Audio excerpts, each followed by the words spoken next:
এবং তাদেরকে ধন্যবাদ জানাই এর জন্য যে তারা তাদের ঘরটা পুরো ছেড়ে দিয়েছে। শুধু একটা ঘর না, দুটো তিনটে ঘর, পুরো বাড়িটাই যেটুকু হোক তারা আমাদের সঙ্গে কোঅপারেট করেছেন এবং এখানকার মন্দির সেখানেও তারা আমাদের সুযোগ করে দিয়েছেন। তো যাই হোক, কাজটা করে খুবই ভালো লাগছে বা ভালো লেগেছে।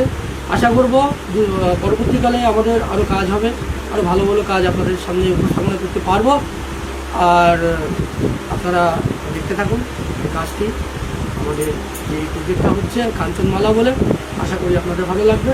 আপনারা সকলেই এই আমাদের ফিল্মটি দেখবেন।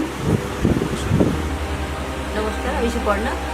প্রথমেই বলবো যে এই গল্পটা একটু অন্যরকম, আর সব থেকে বড় কথা এই গল্পটা হচ্ছে সত্য ঘটনার অবলম্বনে আর কি। তো এই জন্য যখন শ্যামলী আমাকে প্রথমে বলেছিল, আমার শুনে খুব ভালো লেগেছিল, তো আমি প্রথমে ওই জন্য বলেছিলাম ঠিক আছে আমি করবো। আর গল্পটার